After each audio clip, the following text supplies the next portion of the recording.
So you felt after that you're feeling insecure about your skill as being a designer dealing with typography. So let's just recap all of that. Chris reached out to you, gave you a simple assignment. Use Helvetica. We're trying to tell some facts about it and why designers either love it or hate it. He came around after that. He's like, oh, you know, we need to inject a personality in this. There has to be a point of view. Okay, you've gone days and days and days working on this, and it's like still not getting what he wants. You are his hands, and he's like the brain at that point, right? Yeah, like he's just trying to command you, like push this button, move that over here. If it gets down to that, it's frustrating for everybody. You pointed out one clear thing to me, which is you didn't ask any questions. It wasn't clear in my head exactly what he wanted, and you didn't understand what Chris's point of view was. Like if he's using you to create something that would match his vision, at no point did you ask him, hey, I've made this stuff, does this align with your vision? What is your vision? Like, I'm sure Chris had a very specific point of view in his head. Maybe he just didn't articulate that to you properly. I don't think I really had that session where I just sat with him and mapped it out so it was really clear for the both of us. Because what you did is you heard something from Chris, you ran away and did it, and you did this broad research, which you didn't even show him. And then you made something. You weren't happy with it, and he wasn't happy with it. When what you should have done is, like, after you got the assignment from Chris, you ask some questions and you narrow it down.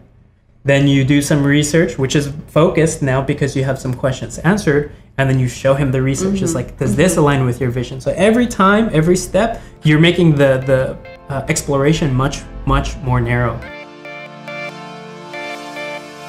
If I was you, Molly, I would ask, Chris, great. You know, I understand we're trying to make almost like an overview of Helvetica, but there's some personality that you want to inject into that.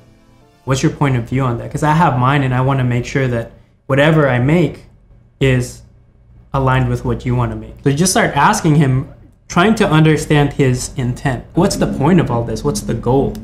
Why do you want to make this thing about Helvetica? How do I tell this story? You know, do we want to start with the origins of the font, or do we just want to jump right in? How should we structure this? Because there could be a lot of ways we could structure the story. Would you also then do research on the look and then go and show him, being like, is this along the lines of what you're looking for as far as style? That's a tactical thing to a degree. Like the look and feel, we'll get there eventually. And I could feel like you're already like wanting to go there again. But it's like, for me, I just want to understand what's the goal and the intent. Like I want to understand those things very, very thoroughly before I even get to, well, what does that specifically look like? What I'll do is like, okay, thank you for the brain dump. Thank you for all that information. I'm going to go away. And I'm going to just sit alone by myself, recap all that stuff that I heard in a one-page document. It's like, here's what I heard, here's your goal, here's your intent, and these are the creative parameters that you gave me. I send that back to them, so you should have sent this back to Chris, and be like, here's the assignment that I heard. You know, I just want to make sure that I got this right before I even start anything. And all of this stuff, you have spent very little time, you've made nothing yet. Instead of weeks and weeks of, you've just made stuff because you got so excited about something that you kind of understood, but it was not aligned with Chris's vision.